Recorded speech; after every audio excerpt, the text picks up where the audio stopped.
امام ترمذی نے عائشہ رضی اللہ عنہا سے ایک روایت نقل کی ہے کہ عائشہ رضی اللہ عنہا نے حضور صلی اللہ علیہ وسلم کو بستر پر نہیں پایا تو آپ کی تلاش میں نکلی۔ آپ صلی اللہ علیہ وسلم کو جنت البقیع مدینہ کے قبرستان میں پایا کہ آپ دعا میں مشغول ہیں۔ آپ صلی اللہ علیہ وسلم نے فرمایا، اے عائشہ، کیا تو یہ سمجھ رہی تھی کہ اللہ اور اس کے رسول تم پر ظلم کریں گے؟ عائشہ رضی اللہ عنہا نے فرمایا، میں یہ سمجھی کہ شاید آپ اپنی بیویوں میں سے کسی کے پاس تشریف لے گئے ہیں۔ حضور صلی اللہ علیہ وسلم نے فرمایا، اے عائشہ، یہ 15ویں شعبان کی رات ہے۔ اس رات کو اللہ تعالیٰ آسمان دنیا پر نزول فرماتے ہیں اور قبیلہ کلب کی بکریوں کے بال سے زیادہ لوگوں کی مغفرت کرتے ہیں۔ اس روایت کی وجہ سے دیکھا جاتا ہے کہ جب شعبان کی ایک تاریخ آتی ہے تو لوگ قرآن کی تلاوت اور اسی طرح قرآن کریم کی قرآن خوانی پر زور مارتے ہیں، اور قرآن پڑھنے والے، قرآن خوانی کرنے والے گلی کوچوں میں، محلوں میں گھومتے پھرتے نظر آتے ہیں، تتلیوں کی طرح کبھی اس گھر کبھی اس گھر جا کر قرآن خوانی کرتے ہیں، جس کو دیکھ کر ذہن کے اندر کئی باتیں پیدا ہوتی ہے۔ ایک یہ سوال ہوتا ہے کہ کیا لوگ یہ سمجھتے ہیں کہ اس مہینے کے اندر صرف قرآن کی تلاوت ہی کا ثواب پہنچے گا، اس کے علاوہ دوسری عبادتوں کا ثواب مردے کو نہیں پہنچتا؟ تو یہ گمان غلط ہے اور یہ نظریہ اپنے ذہن سے نکال دینا چاہیے، کیونکہ جس طرح قرآن کا ثواب پہنچتا ہے اسی طرح نفلی صدقہ کر کے بھی مردے کو ثواب پہنچایا جا سکتا ہے، اسی طرح نفلی نماز پڑھ کے بھی مردے کو ثواب پہنچایا جا سکتا ہے، اسی طرح نفلی روزہ رکھ کے بھی مردے کو ثواب پہنچایا جا سکتا ہے۔ اس لیے سمجھنا کہ صرف قرآن کریم کی تلاوت ہی کا ثواب پہنچے گا، اس کے علاوہ دوسری چیزوں کا ثواب نہیں پہنچتا ہے، تو یہ نظریہ صراحتاً غلط ہے۔ اسی طرح دوسری بات یہ ذہن میں آتی ہے کہ لوگ یہ سمجھتے ہیں کہ اس مہینے کے اندر قرآن کی تلاوت کا اور قرآن خوانی کرانے کا ثواب بڑھ جاتا ہے، حالانکہ کسی روایت میں ایسا موجود نہیں ہے۔ صرف ایک کمزور روایت کے اندر رمضان المبارک کے بارے میں ہے کہ رمضان میں اگر نفلی عبادت کی جائے تو اللہ تعالیٰ اس کا ثواب بڑھا کر فرض کے برابر کر دیتا ہے۔ تلاوت قرآن کے سلسلے میں شعبان کے مہینے میں ثواب کے بڑھانے کا کوئی تذکرہ نہیں ہے، اس لیے سمجھنا کہ اس مہینے کے اندر اور خصوصاً 1 شعبان سے لے کر 15 شعبان تک قرآن کے پڑھنے کا ثواب بڑھ جاتا ہے، تو یہ نظریہ۔ اسی طرح تیسری بات ذہن میں یہ آتی ہے کہ لوگ یہ سمجھتے ہیں کہ اگر اس مہینے کے اندر خصوصاً 1 شعبان سے 15 شعبان کے درمیان قرآن خوانی نہ کرائی جائے، مردے کو ثواب نہ پہنچایا جائے، تو 15 شعبان کی رات میں مردے گھر آتے ہیں اور مردے کی روح گھر آتی ہے، اور جب یہ دیکھتی ہے کہ ثواب نہیں پہنچایا گیا ہے تو مایوس ہو کر افسوس کرتے ہوئے لوٹ جاتے ہیں۔ تو یہ نظریہ بھی غلط ہے، کسی روایت سے یا قرآن کی کسی آیت سے ثابت نہیں کہ مردے کی روح 15 شعبان کو گھر آتی ہو اور نہ کرنے پر افسوس کر کے چلی جاتی ہو۔ اس لیے اگر کوئی ایسا نظریہ بھی رکھتا ہے تو یہ نظریہ بھی صراحتاً غلط ہے۔ لوگوں نے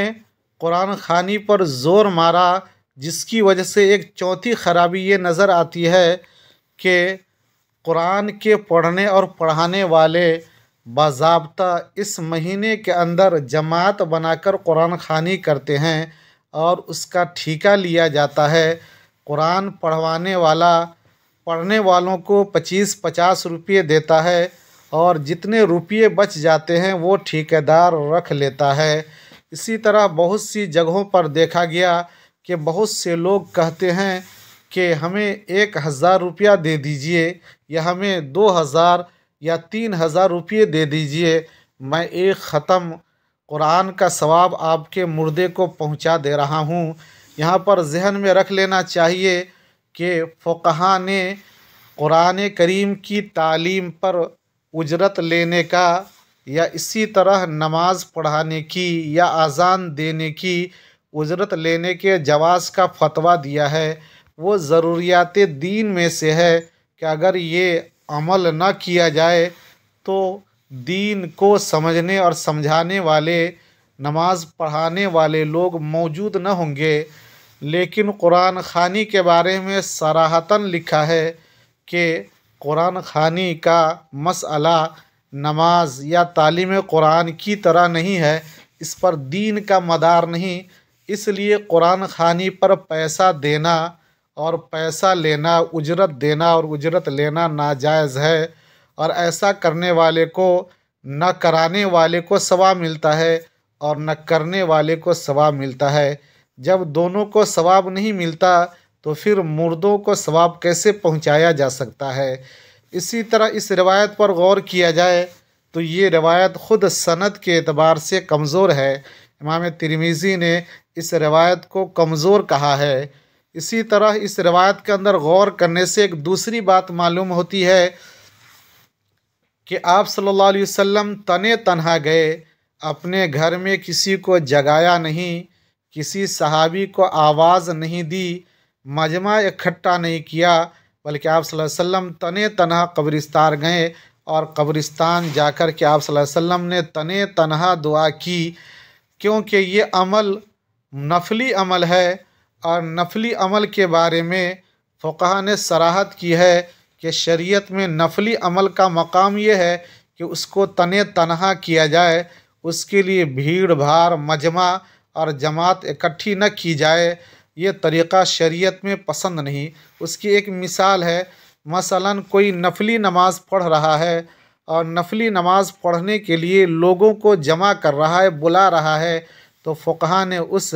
نفلی نماز کو اس انداز سے پڑھنے کو مکروہ تحریمی کہا ہے۔ تو ہم قرآن پڑھنے کے لیے اور قرآن خوانی کرانے کے لیے جمع کرتے ہیں، اگر اس پر غور کرے تو یہ نفلی عبادت بھی نفلی نماز کی طرح جمع کرنے کے طرح ہے، اس لیے فقہا کی صراحت کے مطابق یہ عمل بھی شریعت کے مزاج کے مطابق نہیں ہوگا۔ اسی طرح اگر آپ غور کریں تو آپ صلی اللہ علیہ وسلم نے خود تنے تنہا گئے اور بعد میں کسی صحابی کو اس پر راغب نہیں کیا، رغبت نہیں دلائی، ورانگیختہ نہیں کیا، آمادہ نہیں کیا کہ تم مردے کے لیے اس طرح کا عمل کرو۔ اس لیے اس طرح کی باتوں سے بچنا چاہیے۔ اگر آپ کو ثواب ہی پہنچانا ہے تو آپ خود قرآن کی تلاوت کرے، آپ خود نفلی نماز پڑھے، آپ خود نفلی روزہ رکھے، آپ خود نفلی صدقہ خیرات کرے اور اس کا ثواب پہنچائے، تاکہ آپ کا یہ عمل سنت کے مطابق ہو اور آپ صلی اللہ علیہ وسلم کے بتائے ہوئے طریقے کے مطابق ہو اور آپ صلی اللہ علیہ وسلم کے عمل کے مطابق ہو اور اس عمل میں برکت ہو۔ ورنہ جس انداز سے قرآن خوانی کرائی جاتی ہے، لوگ جس انداز سے جمع ہوتے ہیں، جس انداز سے کھانے پینے کا نظم ہوتا ہے، جس انداز سے لینے دینے کا نظم ہوتا ہے، ان پر غور کیا جائے تو یہ عمل شریعت کے مزاج کے مطابق نہیں ہے۔